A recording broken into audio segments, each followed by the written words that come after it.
तो ये हम जो टॉपिक पढ़ रहे हैं ये है आपका 10th क्लास का वर्कशीट नंबर 25 है। चैप्टर 6 जैप प्रक्रम ये चैप्टर है आपका, जो कंटिन्यू चल रहा है पहले से ही। आप पुराने वीडियो देख सकते हैं इसमें। तो इसके अंदर हम आज जो पढ़ने जा रहे हैं वो है पौधों में श्वसन। श्वसन प्रक्रिया पौधों में होती है, सब में होती है। जितने भी जीवित जो भी आपके सजीव हैं, पौधे हैं, चाहे जंतु हैं, वो सब श्वसन करते हैं। श्वसन बेसिकली क्या है, ये आप पहले भी हम देख चुके हैं। श्वसन बेसिकली है जो आपने भोजन लिया, जो खाना खाया गया है, उसको उसमें से ऊर्जा चाहिए आपको कार्य करने के लिए। हर किसी को ऊर्जा चाहिए, चाहे वो सजीव हो चाहे निर्जीव हो। अब निर्जीव को ऊर्जा हम कृत्रिम रूप से देते हैं, लेकिन सजीव खाने से, भोजन इसीलिए खाते हैं हम कि उसमें हमें और भी कई चीज़ें मिलती हैं, लेकिन ऊर्जा भी चाहिए हमें। तो श्वसन प्रक्रिया वो प्रक्रिया है जिसमें हम जो पचा हुआ भोजन है उससे ऊर्जा, इससे पहले आपने अगर पाचन तंत्र पढ़ा हो, नहीं पढ़ा तो आप पुराने वीडियो देख सकते हैं। तो उसमें आपके पास ग्लूकोज बन जाता है। ग्लूकोज का फॉर्मूला HC6H12O6 आपका ग्लूकोज का फॉर्मूला है। ये आप वायवीय श्वसन पहले इसमें पढ़ा है आपने। वायु उसके लिए चाहिए। कई श्वसन अलग अलग तरह के, 3 तरह के श्वसन आपने इसमें पढ़े इससे पहले, जिसमें वायवीय, अवायवीय। अगर आपने नहीं देखा तो पुराने वीडियो आप देख सकते हैं। उसमें है वायवीय श्वसन, अवायवीय श्वसन, और तीसरा था जब ऑक्सीजन का अभाव होता है। तो उसमें 3 अलग अलग तरह के प्रोडक्ट बनते हैं। जब हमें ऑक्सीजन पूरी मिलती है तो हमें 6O2 इसमें मॉलिक्यूल ऑक्सीजन, ये क्रिया है हमारी श्वसन की प्रक्रिया में। क्या होता है, ये ऑक्सीजन आपकी 6 मॉलिक्यूल क्रिया करते हैं ग्लूकोज के साथ। और उस समय क्या बनती है इससे आपका ये सिर्फ प्रकाश संश्लेषण का बिल्कुल उल्टा है।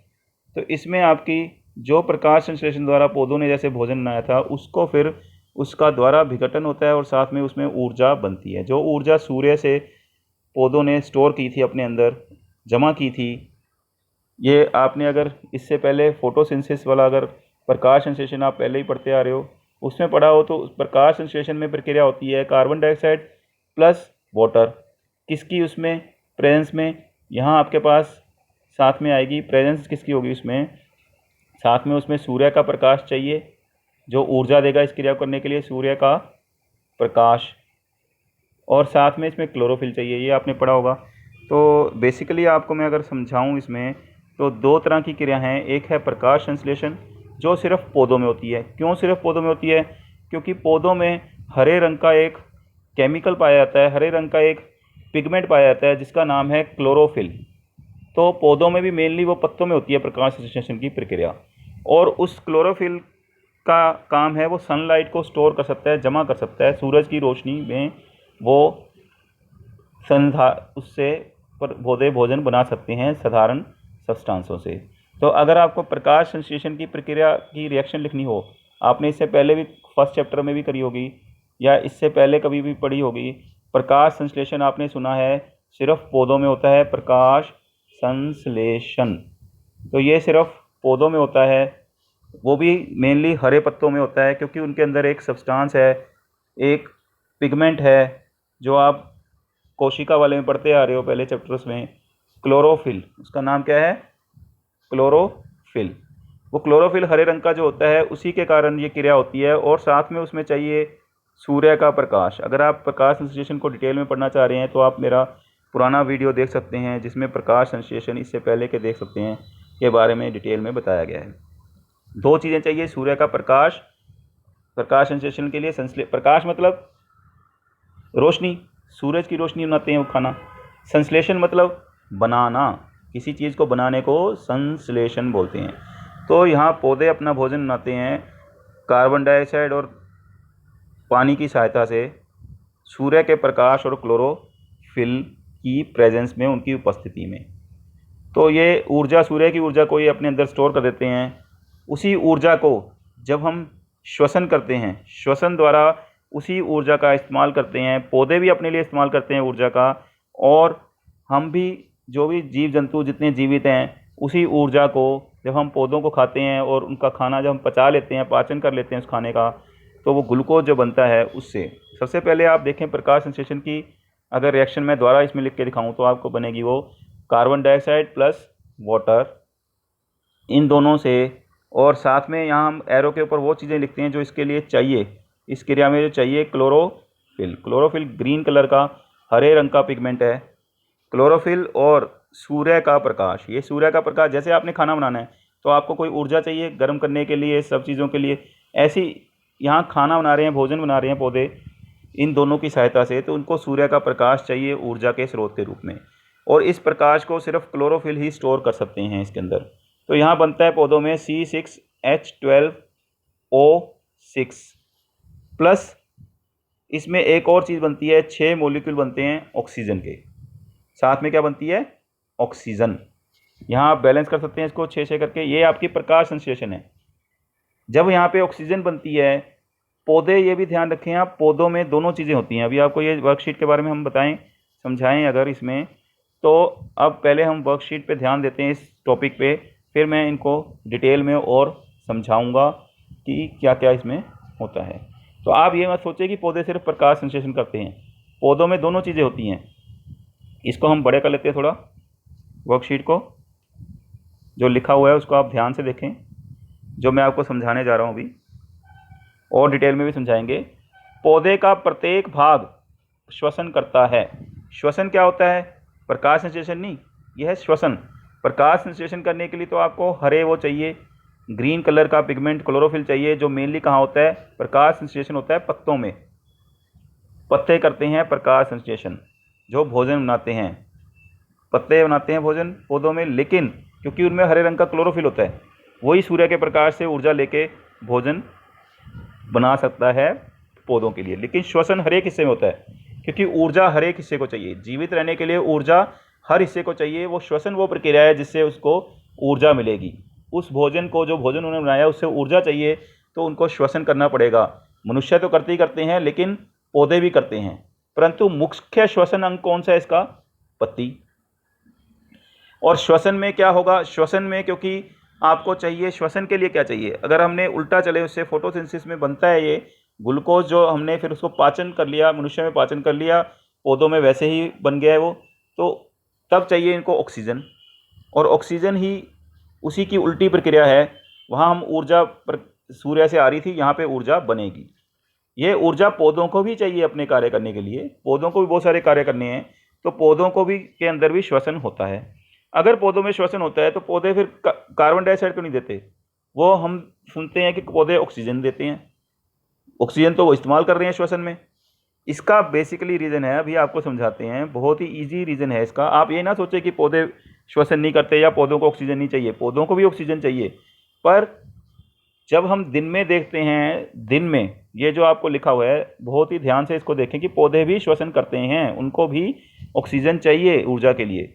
जलाने के लिए तो ऑक्सीजन चाहिए ही चाहिए, भोजन को सिंपल उसमें करने के लिए। तो दिन के समय में प्रकाश संश्लेषण और श्वसन दोनों होते हैं। क्यों?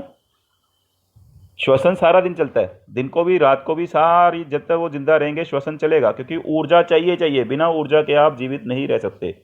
जैसे हम बिना सांस लिए 1-2 मिनट मैक्सिमम, कोई बहुत ही ज़्यादा प्रैक्टिस कर ले 3 मिनट से ज़्यादा जिंदा नहीं रह सकता, क्योंकि ऊर्जा खत्म हो जाएगी। आपने भोजन तो खा लिया, भोजन पचा लिया, लेकिन उस भोजन से ऊर्जा निकालने के लिए सेल, जो कोशिकाएं, हर एक कोशिका में भोजन चला जाएगा। ये आप पाचन तंत्र वाले में पढ़ चुके हो पीछे। लेकिन भोजन को, जो पचा हुआ भोजन है, उसमें से ऊर्जा निकालने के लिए, आपने पहले पढ़ा था पीछे, एटीपी की फॉर्म में रहती है वो। ऊर्जा निकालने के लिए, हमें ऊर्जा बनाने के लिए उसको जलाना या उसका श्वसन करना पड़ेगा। तो उस श्वसन में हमें चाहिए ऑक्सीजन। तो श्वसन तो सारे करते हैं, पौधे भी ऊर्जा के लिए, और मनुष्य, जानवर, जंतु सब श्वसन करते हैं। लेकिन पौधों में एक और खासियत है, एक और चीज़ है, वो प्रकाश संश्लेषण भी करते हैं। प्रकाश की उपस्थिति में वो भोजन भी बनाते हैं। तो 2 तरह की क्रियाएं पौधे करते हैं। एक तो कार्बन डाइऑक्साइड और पानी को मिला के उनमें जो मिलता है, सूर्य के प्रकाश की सहायता में, सूर्य का प्रकाश, उसकी उपस्थिति में, प्लस क्लोरोफिल आपको चाहिए, क्लोरोफिल, इसकी उपस्थिति में, दोनों की उपस्थिति में आपका ये बनाते हैं C6H12O6, ये बना लिया। प्लस इसमें कार्बन, ऑक्सीजन अपने आप बनती है। मेन प्रोडक्ट ये है ऑक्सीजन, इसकी बाय प्रोडक्ट है, इसकी एक्स्ट्रा बनी हुई चीज़ है ऑक्सीजन। अब ये क्या है, दिन में तो आपको सूर्य की रोशनी मिल जाएगी, रात में सूर्य की रोशनी नहीं होती। अब यहाँ आता है कैच, ये श्वसन तो सारा दिन करते हैं, ऊर्जा तो सारा दिन चाहिए। श्वसन सारा दिन करते हैं, लेकिन प्रकाश संश्लेषण पौधे सिर्फ दिन में करते हैं। प्रकाश नाम ही उसका नहीं है, प्रकाश संश्लेषण मतलब प्रकाश की उपस्थिति में ही होगा, वो ऊर्जा की उपस्थिति में वो भोजन बनाएंगे। तो जब प्रकाश की उपस्थिति में ही होगा वो, तो वो दिन में ही होगा। श्वसन दिन और रात दोनों में चलता है। दिन में क्या होगा, दिन में प्रकाश संश्लेषण ज़्यादा होता है, ज़्यादा दर से होता है क्योंकि प्रकाश मिल रहा है। श्वसन की दर क्या होती है, कम। तो दोनों में से प्रकाश संश्लेषण की दर ज़्यादा है, तेज़ है, इसलिए ऑक्सीजन ज़्यादा बनती है और कार्बन डाइऑक्साइड जो बनती है वो कम होती है। उस कार्बन डाइऑक्साइड को पौधे खुद ही इस्तेमाल कर लेते हैं। किस लिए, अभी आपने पढ़ा प्रकाश संश्लेषण में कार्बन डाइऑक्साइड इस्तेमाल होती है, तो पौधे खुद ही उस कार्बन डाइऑक्साइड को अपने लिए इस्तेमाल कर लेते हैं, बल्कि उनको और कार्बन डाइऑक्साइड बाहर से लेनी पड़ती है, क्योंकि प्रकाश संश्लेषण की दर श्वसन की दर से दिन में बहुत ज़्यादा होती है। रात को तो प्रकाश संश्लेषण होता ही नहीं है, प्रकाश संश्लेषण दिन में होता है क्योंकि प्रकाश दिन में मिलेगा उनको।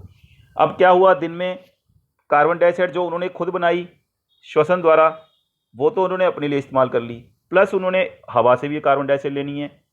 कैसे आ जाएगी हवा से कार्बन डाइऑक्साइड, वो इसलिए आती है, पौधों के पत्तों के ऊपर रंध्र होते हैं, छोटे छोटे छिद्र होते हैं। अभी आपको डायग्राम से हम समझाएंगे। डायग्राम में आपने पहले भी रंध्र सुना होगा, स्टोमेटा जिनको बोलते हैं हम, उनको स्टोमेटा बोलते हैं इंग्लिश में, और हिंदी में हम रंध्र बोल देते हैं।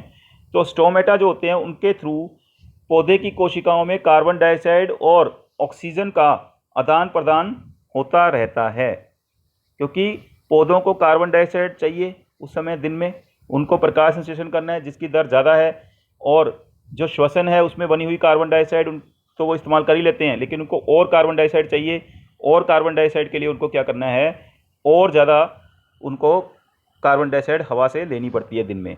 और क्योंकि प्रकाश संश्लेषण की दर ज़्यादा है और श्वसन की दर कम है, तो ऑक्सीजन जो है, ऑक्सीजन कम इस्तेमाल होगी दिन में, क्योंकि श्वसन की दर कम है और बन ज़्यादा रही है। बन कहाँ से रही है, प्रकाश संश्लेषण से बन रही है ऑक्सीजन। अभी आपने रिएक्शन देखी पीछे, अगर देखते हैं आप करके देख सकते हैं वीडियो को पीछे, तो प्रकाश संश्लेषण में जो ऑक्सीजन बन रही है वो उनके पास क्या हो गई, एक्स्ट्रा हो गई, ज़्यादा बच गई, वो उनके लिए बेस्ट प्रोडक्ट हो गया, क्योंकि जितनी अगर कॉन्सेंट्रेशन ज़्यादा रहेगी तो वो कार्बन डाइऑक्साइड नहीं ले पाएंगे, इसलिए उनको ऑक्सीजन को बाहर करना है दिन में, ऑक्सीजन बाहर पौधे से और कार्बन डाइऑक्साइड अंदर। अब ये बाहर अंदर जाएंगे कैसे, दिन के समय, तो बाहर अंदर ये जाएंगे किसी भी समय, दिन हो जाए रात हो, बाहर अंदर जाने के लिए इनको क्या चाहिए, कोई रास्ता चाहिए। वो रास्ता कहाँ होता है भाई, किसी चीज़ को बाहर अंदर जाना है, अगर तुम्हारे घर में दीवार है, तुम्हें दीवार के थ्रू तो जा नहीं सकते, तो हमने दरवाजे बना रखे हैं अंदर बाहर जाने के लिए। ऐसे ही इसमें एक ये अगर डायग्राम देखें हम, तो पत्तों के ऊपर होते हैं, ये पत्तों में एक छोटे छोटे छिद्र होते हैं जो ज़रूरत के हिसाब से बंद हो सकते हैं और ज़रूरत के हिसाब से खुल सकते हैं। ये देखिए, अभी डायग्राम क्लियर हो जाएगी थोड़े टाइम में। हाँ, ये है आपकी डायग्राम, जहाँ से ये अपना ऑक्सीजन गैसों का आदान प्रदान विसरण द्वारा करते हैं। विसरण क्या होता है, क्योंकि इनके अंदर हर्ट नहीं है, कोई बाहर जाने आने के लिए कोई वो नहीं है, तो विसरण होता है। जैसे मैं अगर आपको बताऊँ, आपने एक बिक्कर लिया, जब घर में आपके चाय का बर्तन है, उसके अंदर आप चाय पत्ती डालते हो जब पानी के साथ और गर्म करते हो, तो क्या होता है, वो चाय पत्ती भागती है इधर से उधर, आप देखना भागती है और सारे में मिक्स हो जाती है। या आपके पास अगरबत्ती हो, उस अगरबत्ती को आप जब जलाएंगे तो वो सारी अगरबत्ती की जो धुआं है पूरे उसमें फैल जाएगा हवा में, वो विसरण द्वारा फैलता है। सिमिलरली इसमें भी विसरण होता है, मतलब ज़्यादा से कम की तरफ। अब पौधे के अंदर आपने देखा दिन के समय प्रकाश संश्लेषण तेज़ हो रहा है, तो पौधे के अंदर क्या है, अंदर ऑक्सीजन ज़्यादा है और बाहर ऑक्सीजन क्या है, कम है। तो अंदर से बाहर जाएगी ऑक्सीजन और बाहर से अंदर आएगी कार्बन डाइऑक्साइड, क्योंकि इनको प्रकाश संश्लेषण करना है। तो जो कार्बन डाइऑक्साइड श्वसन में बनी थी वो तो ये इस्तेमाल कर लेते हैं पौधे खुद, और उसके बाद भी इनको कार्बन डाइऑक्साइड क्योंकि अंदर कम हो जाती है, बार बार इस्तेमाल हो रही है, प्रकाश संश्लेषण में यूज़ हो रही है, तो ये हवा से कार्बन डाइऑक्साइड लेते हैं अंदर की तरफ। और जो अंदर ऑक्सीजन ज़्यादा हो रही है, ज़्यादा बन रही है प्रकाश संश्लेषण से, वो एक्स्ट्रा ऑक्सीजन को ये बाहर भेज देते हैं। तो इसको हम बोलते हैं गैसों का आदान प्रदान। ये गैसों का आदान प्रदान जो करते हैं, इसी को हम अपनी भाषा में सांस लेना बोलते हैं। तो हम यही बोलते हैं, हम जैसे गैसों को हम जब सांस लेते हैं तो ये करते हैं, हम हवा अंदर ले आते हैं, उसमें से ऑक्सीजन रख लेते हैं और कार्बन डाइऑक्साइड हम बाहर भेज देते हैं। अब आपको आई होप समझ आ गया होगा कि इनका क्या कार्य है, रंध्र के कार्य रंध्र की डायग्राम आप इंपॉर्टेंट डायग्राम है, रंध्र की डायग्राम आपके लिए बहुत इंपॉर्टेंट है, इसको आप याद रखें। रंध्र क्या है, इसमें रंध्र के लिए बहुत कन्फ्यूज रहते हैं बच्चे। ये जो बीच में जगह है खाली, इसको बोलते हैं रंध्र। ये रंध्र नहीं है, ये क्या है, ये तो केंद्रक है। ये दो कोशिकाएं हैं, उनके बीच में जो जगह बन जाती है, खाली जगह क्यों बनती है, ये जब इनको हवा बाहर या अंदर पास करनी होती है, जब कार्बन डाइऑक्साइड अंदर जानी होती है या ऑक्सीजन बाहर जानी होती है, उस समय ये क्या करते हैं, ये जो इसको द्वार कोशिकाएं या रक्षक कोशिकाएं जो लिखी हुई हैं, रक्षक कोशिकाएं ये वाली जो हैं, ये पीछे की तरफ हो जाती हैं। पानी आता है इनमें तो ये पीछे हो जाती हैं और ये जगह बन जाती है, खाली जगह, जिसके थ्रू दिन के समय याद रखें, दिन के समय कार्बन डाइऑक्साइड अंदर जाएगी और ऑक्सीजन बाहर आएगी, क्योंकि दिन के समय प्रकाश संश्लेषण हो रहा है जिसमें कार्बन डाइऑक्साइड इस्तेमाल हो रही है, ऑक्सीजन बाहर जा रही है। श्वसन हर समय हो रहा है, पर श्वसन की दर दिन में प्रकाश संश्लेषण से क्या है, कम। रात में श्वसन की दर बढ़ेगी, तो हम पढ़ेंगे उसमें कि क्या होता है, ये भी हम इसमें पढ़ेंगे। तो आप ये डायग्राम इंपॉर्टेंट डायग्राम है एग्जाम के पॉइंट ऑफ व्यू से, तो ये डायग्राम आप बना लेंगे। ये आपके रंध्र बंद हैं, देखो छिद्र बंद है, तो इस समय इसमें कोई एक्सचेंज नहीं होगा गैसेस का। यहाँ पे ये रंध्र है, खुला हुआ है रंध्र, ये बंद है छेद, इसमें ये छिद्र अब खुला हुआ है, तो ये तब यहाँ पे गैसों का आदान प्रदान होगा। तो आपसे कोई पूछे कि इस पौधे सांस कैसे लेते हैं, तो वो रंध्र द्वारा ही सांस लेते हैं, और विसरण द्वारा, डिफ्यूज़न द्वारा, जैसे हमने बताया कि मिक्स हो जाती चीज़ें, तो गैसों को आगे पीछे आदान प्रदान बाहर वायु के साथ करते हैं। तो अब आपको ये हाई होप समझ आ गया होगा। तो अब हम इसको एज इट इज़ अगर देखें तो कोशिकीय श्वसन द्वारा सांस लेते हैं पौधे। ये कोशिकाएं थी दो, जिन कोशिकाओं से रंध्र जब जगह बन जाती है उनमें, तो वहाँ से वो गैस को बाहर अंदर बाहर कर सकते हैं। तो ये आपको समझ आ गया। इसके बाद इसमें और अंग कौन से होते हैं, इनके अंग वही अंग सांस ले पाएंगे जो वायु के संपर्क में होंगे, क्योंकि पौधे जो वायुवीय श्वसन करते हैं, तो वायु में संपर्क में जो पौधे हैं, वायु के संपर्क में जो हिस्से हैं वो कौन से हिस्से हैं, एक तो पत्तियां हैं मेनली, पत्तियों में स्टोमेटा, जिसको हमने अभी रंध्र बोला, स्टोमेटा या रंध्र एक ही बात है। स्टोमेटा इंग्लिश का वर्ड है, इसको इंग्लिश में स्टोमेटा बोलते हैं और हिंदी में उसी को रंध्र बोलते हैं। तो ये आप हाई होप आपको समझ आ गया होगा। अब आगे हम चलते हैं इसमें कि दिन में क्योंकि प्रकाश संश्लेषण तेज़ से होता है और श्वसन तो अपनी दर पे हो ही रहा है, तो प्रकाश संश्लेषण तेज़ होने से ऑक्सीजन ज़्यादा बनती है और कार्बन डाइऑक्साइड भी इस्तेमाल ज़्यादा होती है। इसीलिए पौधे के अंदर कार्बन डाइऑक्साइड कम होती रहती है और ऑक्सीजन ज़्यादा। तो वो ऑक्सीजन जो ज़्यादा होती है उसको हवा में भेज देते हैं ऑक्सीजन को, और कार्बन डाइऑक्साइड को हवा से ले लेते हैं दिन के समय। अब वही चीज़ रात में क्या होगा, रात में प्रकाश संश्लेषण बंद हो जाता है। इसका रीज़न आप कमेंट में बताएंगे। आपको बहुत ही इजी क्वेश्चन है, इसमें लिखा है रात्रि में प्रकाश संश्लेषण नहीं होता। आप मेरे को कमेंट में लिख के बताएं, ये वीडियो देखें और बताएं कि प्रकाश संश्लेषण रात में क्यों नहीं होता, ये आप मुझे बताएंगे। तो रात में जब प्रकाश संश्लेषण नहीं होगा तो ऑक्सीजन नहीं बनेगी, क्योंकि ऑक्सीजन तो प्रकाश संश्लेषण में बनती है, और श्वसन तो चलता है, श्वसन ऊर्जा हमेशा चाहिए जिंदा रहने के लिए, तो श्वसन तो चलता रहेगा, तो कार्बन डाइऑक्साइड बनती रहेगी। अब रात में क्या होगा, ऑक्सीजन बन नहीं रही, कार्बन डाइऑक्साइड बन रही है, तो कार्बन डाइऑक्साइड पौधों में बढ़ जाती है और ऑक्सीजन कम हो जाती है।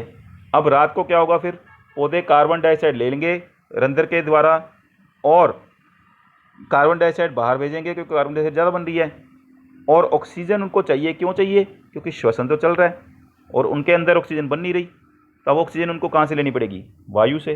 तो वो ऑक्सीजन कहाँ से लेंगे, वायु से। तो रात के समय पौधे वायु से ऑक्सीजन लेते हैं, और जो कार्बन डाइऑक्साइड उनके अंदर बन रही है श्वसन से, वो कार्बन डाइऑक्साइड वो बाहर भेजते हैं। तो रात के समय ये उल्टा हो जाता है, ये ध्यान रखना। इसीलिए हम कहते हैं कि रात को पौधों के नीचे मत जाओ, वहाँ पे भूत है। भूत नहीं है, रात के समय पौधे ऑक्सीजन नहीं देते, रात के समय वो ऑक्सीजन ले लेते हैं और कार्बन डाइऑक्साइड बाहर भेजते हैं। इसलिए हम कहते हैं कि रात को वहाँ जाने का फ़ायदा नहीं, क्योंकि हमें तो ऑक्सीजन चाहिए, हम तो कार्बन डाइऑक्साइड, हम तो प्रकाश संश्लेषण नहीं करते, तो हमें कार्बन डाइऑक्साइड तो नहीं चाहिए लेने के लिए, हमें तो ऑक्सीजन लेनी है, और पौधे रात को ऑक्सीजन देंगे नहीं।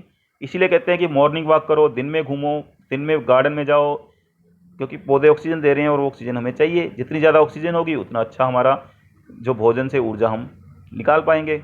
जैसे अगर गैस होता है तुम्हारे घर में, अगर गैस के बर्नर बंद हो जाएं ऊपर से छेद, तो आपका जो फ्यूल है वो पूरी तरह ऊर्जा नहीं देगा, जो आपकी गैस है ज़्यादा नहीं चलेगी, क्योंकि उसमें हवा ऑक्सीजन नहीं जा रही। तो ये आपको समझ आ गया। दूसरा, इसमें हम एक और टॉपिक देखते हैं, हम इसमें स्थलीय जो जंतु होते हैं। स्थलीय जंतु कौन से होते हैं, जो स्थल पे रहते हैं। जैसे हम रहते हैं, मनुष्य रह रहे हैं, जहाँ आपके कोई भी जीव जंतु जो स्थल पे रहते हैं, जो लैंड पे रहते हैं, वो ऑक्सीजन कहाँ से लेंगे? ऑब्वियस है, हम कहाँ से ऑक्सीजन लेते हैं? सबको पता है, वायु से। क्यों लेते हैं? श्वसन के लिए। पर जो जल में भी जंतु रहते हैं, जल में बहुत सारे जंतु रहते हैं, मछली है, मगरमच्छ है, जहाँ पौधे भी रहते हैं उसके अंदर, तो वो कहाँ से लेंगे ऑक्सीजन? वो तो हवा में नहीं आ सकते। अगर मछली बाहर आ गई पानी से, मर जाएगी वो। तो वो कहाँ से रहती है? वो जल के अंदर घुली हुई ऑक्सीजन। विलय क्या होता है? जल के अंदर घुली हुई ऑक्सीजन लेते हैं। अब तुम्हें ये भी पता होना चाहिए, ये इंपॉर्टेंट क्वेश्चन है, पेपर में आता है कई बार, कि जल वाले जो जंतु हैं उनकी श्वसन की दर, उनकी सांस लेने की दर ज़्यादा होती है, तेज से सांस लेते हैं वो, जबकि जो स्थल पे रहते हैं हम धीरे लेते हैं सांस। क्यों ऐसा है? उनके कंपैरिजन में धीरे लेते हैं क्योंकि वायु में कितनी % ऑक्सीजन है? आप कमेंट में लिख सकते हैं। चलो मैं बता देता हूँ, 21% ऑक्सीजन है वायु में। जबकि जल में जो है, पानी में जो है ऑक्सीजन, अगर हम देखें पानी में या जल में ऑक्सीजन जो है, क्योंकि जलीय जंतु जल से लेते हैं ऑक्सीजन, तो जल के अंदर ऑक्सीजन सिर्फ 2 से 3% होती है। तो जल से जो ऑक्सीजन लेंगे वो उनको 2-3% मिलेगी। मतलब अगर 100 ग्राम पानी लेंगे तो उसमें से, या 100 लीटर पानी लेंगे तो 2-3 लीटर ही उनको मिल पाएगा उसमें से, और यहाँ 21 के करीब मिल जाएगा। तो इसीलिए इनको धीरे धीरे सांस लेने की सांस लेते हैं। ये तेज़ तेज़ लेंगे क्योंकि ऑक्सीजन कम है, तो इनको जल्दी जल्दी पानी लेना पड़ेगा, बाहर निकालना पड़ेगा, उसमें से ऑक्सीजन निकालनी है इनको। तो उसी को हम बोलते हैं सांस लेने की दर। तो ये ध्यान रखना है, अगर कोई पूछे, क्वेश्चन आ जाता है बहुत बार कि जो स्थलीय जंतु हैं उनकी सांस लेने की दर, श्वास की दर जलीय जंतु से कम होती है, या जलीय जंतुओं की स्थलीय जंतुओं से ज़्यादा होती है। वो इस कारण, क्योंकि स्थलीय जंतु जो ऑक्सीजन लेते हैं वो वायुमंडल में से लेते हैं, वायु में से, और जलीय जंतु लेते हैं जल में से। और जल में ऑक्सीजन की मात्रा वायु के में ऑक्सीजन की मात्रा से बहुत कम होती है। इसीलिए स्थलीय जंतुओं को धीरे से सांस, तीव्रता से नहीं, जबकि जलीय जंतुओं को बहुत तीव्रता से सांस लेनी पड़ेगी ताकि उनको ऑक्सीजन पूरी मिल सके श्वसन करने के लिए। तो हम इसी पे एक आगे अगर हम देखना चाहें तो हमें एक जलीय जंतु बताया हुआ है, मछली। इसी तरह ज़्यादातर जलीय जंतुओं में क्या पाया जाता है? ज़्यादातर जलीय जंतु जो होते हैं उनके अंदर पाए जाते हैं गिल्स। क्या पाए जाते हैं उनके अंदर? गिल्स, जिनको हम हिंदी में बोलते हैं, इंग्लिश का वर्ड है गिल्स, तो इसी को हम हिंदी में बोलते हैं गलफड़े। जैसे हमारे अंदर क्या होते हैं, आप कमेंट में लिख सकते हैं, मनुष्य में जो जंतु जो लैंड पे रहते हैं, धरती पे रहते हैं, स्थल में रहते हैं, उनके अंदर क्या होता है वो आप बताएंगे कि वो सांस लेते हैं नाक के थ्रू। वो सांस कहाँ जाती है वो हवा, वो आप मेरे को बताएंगे। गिल्स जो होते हैं, इसमें अगर हम डायग्राम में एक्सप्लेन करें, आपको चित्र से मैं एक्सप्लेन करूँ, थोड़ा पेशेंस रखिएगा, क्योंकि चित्र जो है वो थोड़ा सा क्लियर होने में टाइम लगता है, साफ़ होने में, स्क्रीन बड़ी करने पे। तो मैं आपको ये चित्र से समझाऊंगा जिसको आप ध्यान से समझ लेंगे। तो ये एक मछली का चित्र है, अभी थोड़ा और टाइम लगेगा इसको साफ़ होने में, बिल्कुल साफ़ हो जाएगा तो आपको समझा देंगे हम। ये है आपकी मछली। एक मछली में ये जो बनाया हुआ है, ये गलफड़े हैं उसके, ये और डिटेल में बनाया हुआ है, ये हैं, ये इसके गिल्स हैं, गलफड़े हैं। ये गलफड़े जो हैं ये तेज़ तेज़ गति करते रहते हैं, आगे पीछे चलते रहते हैं ये। तो आगे पीछे जाने के बाद इनसे क्या होगा, थोड़ा इनको चित्र को साफ़ होने दीजिए, फिर हम इसको समझा देंगे। तो ये तो आपका ये चित्र थोड़ा मैं वैसे समझा देता हूँ, क्लियर अगर नहीं आ रहा। तो गिल्स, इनको क्लोम, खाली जगह बोलते हैं, खाली जगह में ये गिल्स हैं। ये गिल्स तेज़ी से पानी को अंदर लेते हैं, और ये गिल्स यहाँ जुड़े होते हैं, ये रक्त कोशिकाएँ हैं, ये मछली की रक्त कोशिकाएँ हैं। तो रक्त कोशिकाओं के साथ जुड़े होते हैं। ये रक्त कोशिकाओं में जो श्वसन द्वारा कार्बन डाइऑक्साइड बनी हुई है, जैसे पौधों में बनती है वहाँ तो पत्तों के थ्रू चली जाती है, यहाँ क्या करते हैं, ये इन रक्त कोशिकाओं से कार्बन डाइऑक्साइड लेते हैं, उसको जल के साथ, जो पानी इन्होंने लिया था अंदर, उस जल के साथ बाहर फेंक देते हैं। और जो जल यहाँ से मुंह से इसके अंदर जा रहा है यहाँ पे, तो उस जल से ये ऑक्सीजन निकालते हैं और इसको रक्त कोशिकाओं में भेज देते हैं। उस ऑक्सीजन से ये श्वसन करती हैं, फिर श्वसन द्वारा कार्बन डाइऑक्साइड बनती है, वो कार्बन डाइऑक्साइड गलफड़ों में आती है, गलफड़े तेज़ी से घूमते रहते हैं और खींच के इसको फिर दोबारा पानी के साथ बाहर फेंक देते हैं। इस तरह से मछलियाँ या जल वाले जीव सांस लेते हैं। इसी को मैं यहाँ लिखा हुआ अभी दिखा देते हैं, थोड़ा सा क्लियर होने दो। हाँ, तो ये क्लियर हो गया आपका। तो श्वसन अंग गिल्स होते हैं। गिल्स गैसों के आदान प्रदान के लिए रुधिर नलिकाओं से, रक्त की नलिकाओं से, खून की नलिकाओं से जुड़े होते हैं। ये जल में विलेय ऑक्सीजन प्राप्त करने में सहायता करते हैं। गिल्स या गलफड़े, गिल्स लगातार चलते रहते हैं आगे पीछे, और मछली जो मुंह द्वारा पानी लेती है वो इन्हीं के बल से कहाँ पहुंचता है, गिल्स तक। जैसे ही ये गिल्स की पतली भित्ति के संपर्क में आता है तो ये ऑक्सीजन उसमें से ले लेते हैं, रुधिर नलिकाएं उसमें से ले लेती हैं, और जो कार्बन डाइऑक्साइड होती है इसके अंदर, मछली के अंदर कार्बन डाइऑक्साइड जो होती है, उस कार्बन डाइऑक्साइड को ये उसमें वापस जल के अंदर डाल के बाहर फेंक देते हैं। थोड़ा क्लियरिटी आने दो, हाँ, बाहर फेंक देते हैं। ये श्वसन प्रक्रिया है। अब आगे श्वसन सतह। श्वसन सतह तो सब में होती है। जैसे पत्ते हमने देखे कि पौधों में ये पत्ते हैं, पौधों की अगर पत्ती बना दें हम, तो पत्ती के अंदर हमने देखा कि उसमें जो कोशिकाएं हैं उनके अंदर ये छोटे ये कोशिकाएं हैं, उनके अंदर स्पेस है, रंध्र। तो ये जो सरफेस है इसके अंदर क्या होना चाहिए, जो ये सरफेस है जो जहाँ श्वसन होगा वो पतली होनी चाहिए, जहाँ गैसों का आदान प्रदान होगा, तभी वो हो पाएगा। अगर मोटी होगी तो गैस अंदर नहीं जा पाएगी, बाहर नहीं आ पाएगी। अगर किसी चीज़ को छानना है आपको जैसे, तो पतला कपड़ा लोगे ना, अगर मोटा कपड़ा लोगे तो बाहर नहीं जाएगी वो नीचे, तो इसीलिए पतली होनी चाहिए। श्वसन के लिए गैस पारगम्य, पारगम्य मतलब अगर आप दीवार के थ्रू जाने की कोशिश करो तो नहीं जा पाओगे। तो पारगम्य, अगर हवा लानी है अपने घर के अंदर, हमने खिड़कियाँ बनाई हैं घर में, क्यों? ताकि वायु अंदर आ सके, हवा अंदर आ सके। अगर आप दीवारें बना दोगे तो बाहर की हवा, बाहर और अंदर की हवा आपस में एक्सचेंज ईजिली नहीं होगी। तो पारगम्य मतलब पार जाने दे, आर पार गैस को जाने दे। कौन? श्वसन सतह। इसमें जल या श्लेष्मा द्वारा नमी होनी चाहिए। अगर नमी नहीं होगी, सूखी होगी, तो भी इसमें गैसों का आदान प्रदान मुश्किल होगा। इसका क्षेत्रफल अधिक होना चाहिए। उसके लिए कैसे? अगर आप जितना कम क्षेत्रफल होगा, अगर आपने घर में इतनी छोटा सा खिड़की बना लो तो वहाँ से रोशनी, हवा उतनी थोड़ी आएगी। एक घर में हमने बड़ी खिड़की बनाई हुई है तो वहाँ से हवा, रोशनी सब आएगी ना अंदर। तो इसी तरह क्षेत्रफल ज़्यादा से ज़्यादा होना चाहिए ताकि गैस आदान प्रदान ईजिली हो जाए। और ये वायु के संपर्क में रहना चाहिए, परोक्ष या अप्रोक्ष रूप से वायु के संपर्क में, मतलब सीधे सीधे या तो वायु के संपर्क में हो या फिर भी वायु यहाँ तक आ जा सके, श्वसन सतह में आ जा सके। अब आपके हैं इसमें क्वेश्चंस, हम क्वेश्चंस करेंगे, आप थोड़ी पेशेंस रखिए इसमें। तो हम क्वेश्चंस को, मैं सबसे पहला क्वेश्चन आपका है, पौधों के श्वसन अंग का नाम लिखें। तो पौधों का जो श्वसन अंग है उसका नाम अगर हम बताएं तो अभी मैं आपको इसमें करके दिखाऊंगा कि पौधों के श्वसन अंग का नाम। तो आपके जो है पौधों के श्वसन अंग का नाम आप बता सकते हैं कौन सा है, श्वसन किस अंग से करते हैं पौधे? तो पौधे श्वसन अंग है उनका रंध्र के थ्रू करते हैं। रंध्र जो कहाँ पाया जाता है? पत्तियों में। रंध्र पत्तियों में। वैसे तो श्वसन सभी अंगों में होता है, लेकिन रंध्र पाया जाता है पत्तियों में, मेनली श्वसन उसके थ्रू होता है। तो हम यहाँ लिख सकते हैं सभी अंग करते हैं श्वसन, सभी अंगों में, पर मेनली कहाँ होता है श्वसन? जो पहले क्वेश्चन का आंसर है, रंध्र जो पत्तियों में पाए जाते हैं। तो ये आपको समझ आ गया होगा, आई होप, कि पहले क्वेश्चन में।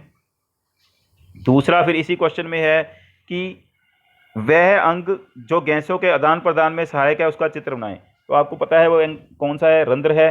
तो आपको किसका चित्र बनाना है? रंध्र का। तो ये आपके पास रंध्र का चित्र है, तो आप यहाँ पे रंध्र का चित्र बना सकते हैं। तो आप कैसे रंध्र का चित्र बनाएंगे, जो आप इसमें देखते हैं, ये आप अपनी किताब भी देख सकते हैं, या फिर आपको रंध्र का चित्र मैं यहाँ पे दिखा रहा हूँ, तो आप इसको देख के वीडियो को पॉज करके रोक के यहाँ पे ये बना सकते हैं। ये है वो अंग जिसके द्वारा पौधे गैसों का आदान प्रदान करते हैं। तो हमने श्वसन का जो अंग है रंध्र, उसका हमने चित्र बना दिया। पौधे किस प्रकार सांस लेते हैं? सांस लेना बेसिकली क्या होता है? सांस लेना होता है, सांस लेना मतलब गैसों का आदान प्रदान करना, उसको हम सांस लेना बोलते हैं। श्वसन उससे बड़ा है, उसमें गैसों का आदान प्रदान भी होगा, और इसमें वो गैसें जो ली हैं उनसे हम ऊर्जा भी बनाएंगे। अब सांस किस प्रकार लेते हैं गैसों का आदान प्रदान? वो करते हैं विसरण द्वारा। विसरण द्वारा गैसों का आदान प्रदान करते हैं, और रंध्र से कार्बन डाइऑक्साइड, और चाहे वो दिन में उल्टा हो, रात में दूसरा, पर होता तो कार्बन डाइऑक्साइड और ऑक्सीजन का आदान प्रदान करके करते हैं। ठीक है, जो पहली लाइन है इसकी वही आपको लिखनी है। ये आपको समझ आ गया। अब सेकंड, इसी में आपका तीसरा क्वेश्चन है, अगर आप ध्यान से देखेंगे वर्कशीट में, या आपको जो पहले हमने दिखाया उसमें तीसरा क्वेश्चन है, क्वेश्चन आप उसमें से नोट कर सकते हैं। तो तीसरा क्वेश्चन आपका है कि क्या पौधे रात को भी सांस लेते हैं? हाँ। श्वसन करते हैं? हाँ। तो पौधे रात को चाहे उल्टा हो जाए पर सांस तो लेते हैं। पौधे रात में भी सांस लेते हैं क्योंकि श्वसन चल रहा है। हम भी तो रात में सांस ले रहे हैं। रात को हम सांस लेना बंद नहीं कर देते, बस दर धीरे हो सकती है। पौधे रात में भी सांस लेते हैं। इनफैक्ट रात में हमारे जैसी सांस लेते हैं, हमारे ऐसे ही ऑक्सीजन लेते हैं और कार्बन डाइऑक्साइड छोड़ते हैं, क्योंकि रात में उनमें प्रकाश संश्लेषण पौधों में नहीं होता। तो ये आपको समझ आ गया होगा कि रात में क्या होता है इनमें पौधों में। तो ये है आपका थर्ड क्वेश्चन का सॉल्यूशन कि पौधे रात में जो सांस लेते हैं वो उनमें क्या होता है, उसमें गैस रात में भी वो सांस लेते रहते हैं, सांस लेना बंद नहीं करते। मछली किस प्रकार सांस लेती है? तो इसका आंसर आपके पास यहीं सामने दिया हुआ है, तो इसको मैं लिखने के बजाय आपको समझा देते हैं इसमें। तो मछली सांस किस प्रकार लेती है, ये है मछली में श्वसन अंग गिल्स होते हैं। तो आपको ये लिखना है कि मछली में श्वसन अंग कौन से होते हैं? गिल्स, और गिल्स द्वारा वो सांस लेती है मछली। तो रुधिर निकलाओं से उनके गिल्स जुड़े होते हैं जिससे वो ऑक्सीजन प्राप्त करती हैं, विलेय ऑक्सीजन, और ये गतिमान रहते हैं। मछली अपने मुंह के द्वारा जल लेती है और बलपूर्वक जोर से इसे गिल तक पहुंचाती है। गिल्स जो हैं वो पतली भित्ति के संपर्क में जब पानी आता है जल, तो उसमें से ऑक्सीजन वो रुधिर नलिकाओं को, रक्त की नलिकाओं को दे देता है, और मछली के शरीर से विभिन्न कोशिकाओं और ऊतकों द्वारा जो ऑक्सीजन बनती है, कार्बन डाइऑक्साइड बनती है, क्योंकि वो भी श्वसन कर रहे हैं उस समय, तो श्वसन करते हुए उनमें कार्बन डाइऑक्साइड जो बनती है, उस कार्बन डाइऑक्साइड को ये रुधिर द्वारा वापस गिल से बाहर जल में फेंक दिया जाता है। फिर आपके पास आता है श्वसन सतह के किन 3 लक्षणों के नाम बताइए। तो श्वसन सतह जो होती है वो क्या होनी चाहिए, आपको पहले ही बताया मैंने। अगर आपको आदान प्रदान करना है तो सतह होनी चाहिए पतली। ये 5वें क्वेश्चन का आंसर है। श्वसन के लिए श्वसन की गैसें जो हैं, हर एक गैस नहीं, हमारे अंदर नाइट्रोजन थोड़ी चली जाएगी उसके अंदर, पौधे के अंदर पत्ते के थ्रू नाइट्रोजन नहीं जाती। हवा में तो बहुत सारी गैसें हैं, कार्बन मोनोऑक्साइड भी है, वो अंदर चली जाए नहीं। सिर्फ कार्बन डाइऑक्साइड जो गैसें उसको चाहिए और ऑक्सीजन, यही अंदर बाहर जा सकती हैं। तो इन्हीं गैसों के लिए ये पारगम्य होनी चाहिए। दूसरा है ये नमी रहनी चाहिए। अगर सूख जाएगी तो वहाँ फिर कॉन्सेंट्रेशन, क्योंकि पानी के थ्रू ही कंसंट्रेशन बनती है, उसमें जो उनकी सांद्रता है उसका इफेक्ट पड़ता है इससे। उसके बाद आपके पास आता है इसका सतही क्षेत्रफल ज़्यादा होना चाहिए। मैंने आपको बताया जितना क्षेत्रफल ज़्यादा होगा उतना ही आप आदान प्रदान ज़्यादा कर सकोगे। मान लो इतनी सी खिड़की है किसी दुकान के पास या दुकान में, तो आप सामान, बड़ा सामान अगर आपको चीनी की बोरी इधर से उधर करनी है नहीं कर सकते, लेकिन जब इतना बड़ा दरवाज़ा है उसके थ्रू आप सामान ले जा सकते हो। लेकिन आपके घर में अगर कह दूँ मैं कि घर में हाथी ले आओ, तो आपके घर में हाथी नहीं घुस सकता क्योंकि दरवाज़ा बहुत छोटा है। जितनी बड़ी सरफेस होगी उतनी ही ज़्यादा बड़ी चीज़ का आदान प्रदान हो सकता है। तो ऐसे ही मैं एग्जांपल दिया ये, तो ऐसे ही आपका सतही क्षेत्रफल जितना ज़्यादा होगा उतने ही ज़्यादा आदान प्रदान ईजिली हो जाएगा। दूसरा ये वायु या जल के संपर्क, क्योंकि ऑक्सीजन या तो वायु से लेंगे, जो वायु वाले हैं, जो स्थलीय जंतु हैं, जो जलीय जंतु हैं वो ऑक्सीजन लेंगे कहाँ से? जल से। तो जो भी इनकी सांस लेने की सतह है, जैसे इसमें स्टोमेटा है, इसमें गिल्स हैं, तो ये परोक्ष रूप, मतलब सीधा सीधा जो पत्ते तो सीधा सीधा वायु के संपर्क में है, लेकिन हमारे अंदर फेफड़े जो हैं वो संपर्क में नहीं है सीधा सीधा, परोक्ष रूप से नहीं है। परोक्ष मतलब सीधा सीधा। फेफड़े तो हमारे बाहर नहीं है, पर हमारे फेफड़े किसके संपर्क में होते हैं? एक नली होती है सांस लेने की नली, वो नाक के संपर्क में, आपके नोज के संपर्क में है, और वो नाक के थ्रू सांस नली से फेफड़ों में हवा पहुंचती है। ऐसी मछलियों में मुंह के थ्रू गिल्स तक हवा पहुंचती है। तो इसका मतलब यही है परोक्ष या अपरोक्ष रूप से, जो हमने इसमें हम देख रहे हैं कि परोक्ष या अपरोक्ष रूप से ये वायु या जल के संपर्क में होने चाहिए। कौन होने चाहिए? आपको बताया था कि जो श्वसन सतह है। तो आपको इसका आई होप ये समझ आ गया होगा श्वसन पौधों में। अगर कोई डाउट हो तो आप कमेंट में पूछ सकते हैं। आप उसमें लाइक कीजिए, शेयर कीजिए इसको। आपके पास एक बटन होता है सब्सक्राइब, इस रेड कलर का बटन होगा चैनल पे जब आप जाएंगे, इस वीडियो को देखेंगे, ताकि आप और वीडियो भी देख पाओ जो आगे आएंगे। सब्सक्राइब का एक बटन होगा, इसको आप शेयर कर सकते हैं। एक इस तरह से एरो बना होता है, जैसे ये यहाँ आपको एरो दिखाई दे रहा है, शेयर उसमें लिखा होता है। जब आप 3 डॉट्स को क्लिक करते हो, उस वीडियो के बाद 3 डॉट्स बनी होती हैं, जो भी वीडियो आप देख रहे हो, उसको क्लिक करोगे तो वहाँ शेयर ऑप्शन आएगा, वो शेयर कर सकते हो आप अपने फ्रेंड्स के साथ। और इसमें लाइक कर सकते हो, अंगूठा दिखाना होता है, अंगूठा बना होता है। और कमेंट कर सकते हो उसमें, जो भी आपके डाउट्स हैं, जो भी आपको अच्छा लगे या कुछ और समझना चाहो तो उसका कमेंट भी डाल सकते हैं। ठीक है बच्चों, अब आप समझ गए होंगे सब। तो नेक्स्ट वीडियो का इंतज़ार कीजिए, और सारे वीडियो देखने हैं तो आप सब्सक्राइब कीजिए। एक बेल आइकॉन है उसमें नोटिफिकेशन का, वो भी आप दबा देंगे तो आपको पता लग जाएगा जब भी कोई नया वीडियो उसमें डलेगा।